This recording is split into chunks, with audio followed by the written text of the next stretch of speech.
Welcome to this explainer. So, imagine waking up tomorrow in a society that legally guarantees you a job, provides completely free healthcare, and promises a roof over your head. I mean, it sounds pretty ideal, right?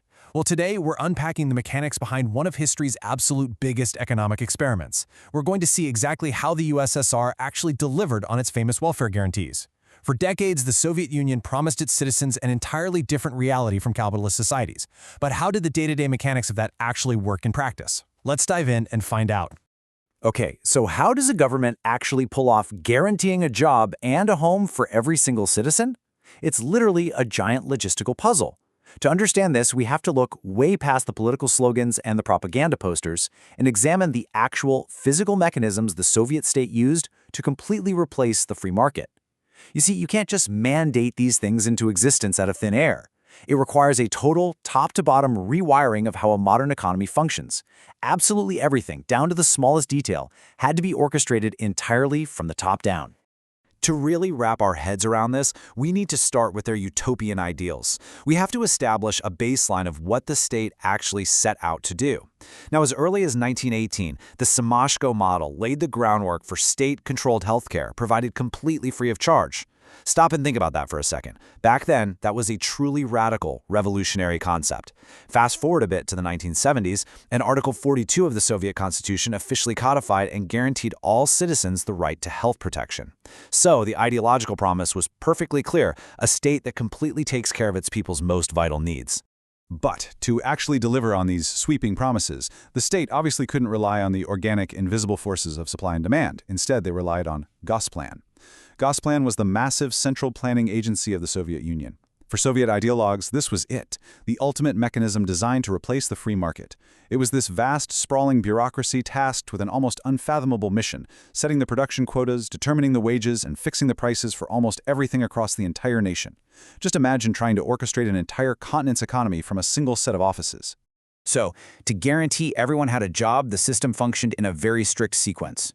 First, Gosplan set the quotas using this incredibly complex system of material balances. They were essentially trying to calculate every single input and output for the whole economy. Second, Gosbank, the state's central bank, funded those state enterprises and strictly monitored transactions to make sure the master plan was being followed to the letter. And third, workers were allocated by directive. The state basically achieved its guarantee of full employment by treating human labor as just another centrally allocated resource, like coal or steel, entirely disconnected from what consumers actually demanded. Now, as you might guess, there was a catch to that employment guarantee. To make absolutely sure every single job was filled exactly according to the central plan, the state used the Propiska system, which rolled out in 1932.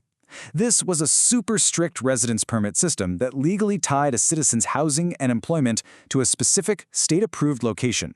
It effectively wiped out voluntary labor mobility. It forced workers exactly where the plans demanded they go.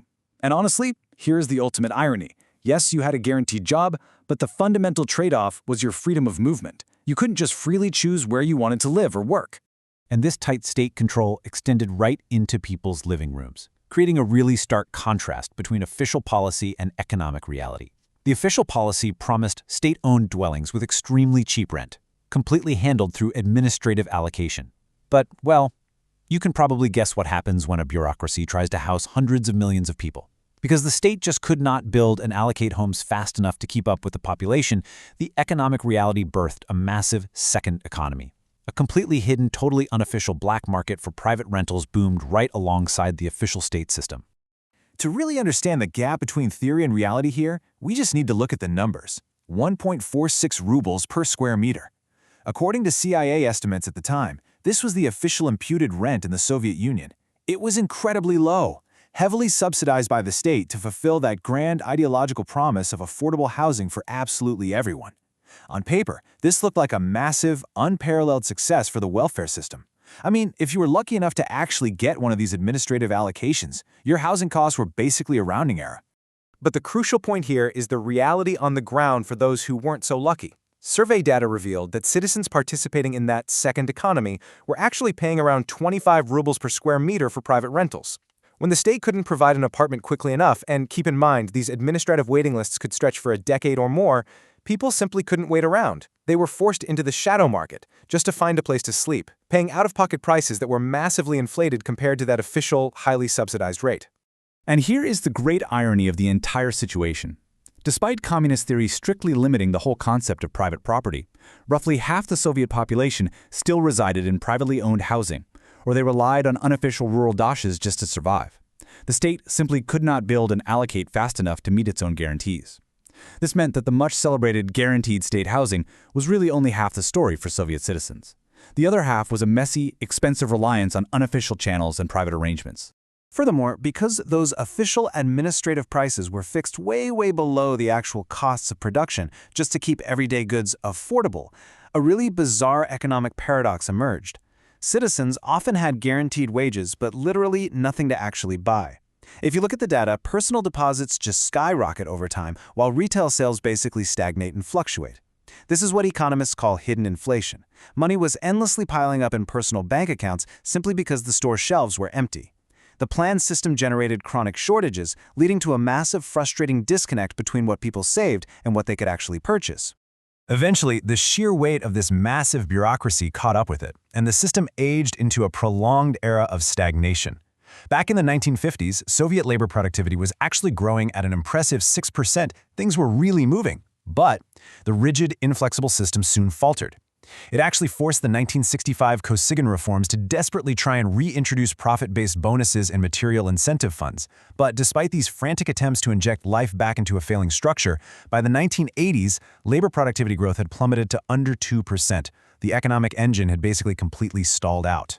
So, the unintended consequences of these rigid central guarantees were incredibly severe, creating trade-offs that touched absolutely every aspect of life. We're talking about systemic costs ranging from a daily routine defined by chronic consumer shortages, obsessive hoarding, and standing in endless queues just for basic groceries. It also bred massive corruption, with factory managers outright falsifying production data just to hit Gosplan's entirely unrealistic quotas. And because the state essentially guaranteed everyone a job, there was rampant absenteeism. This also led to soft budget constraints, meaning failing, incredibly inefficient enterprises were endlessly bailed out with state money rather than being allowed to go bankrupt and restructure. Historian Robert Service actually summarizes this ultimate systemic cost perfectly. He points out that the full employment policy led to government industries being staffed by undisciplined and unproductive personnel, ultimately creating a work-shy workforce. And honestly, it makes total sense if you think about it. By completely removing the threat of unemployment and entirely eliminating the natural pressures of market competition, the system completely backfired on Soviet labor discipline. I mean, when your job is absolutely guaranteed regardless of your performance, the incentive to innovate or even just show up and work hard simply evaporates. Which leaves us with this final, lingering thought for today's explainer. We've seen how the Soviet Union attempted to deliver absolute welfare guarantees through total central planning, orchestrating everything from apartment rentals to factory quotas. But looking at the inevitable reality of that second economy, the empty shelves, and the resulting historical stagnation, it really begs the question, no matter how tightly a government plans its economy, sets its prices, or directs its workers, can it ever truly escape the basic laws of supply, demand, and human behavior?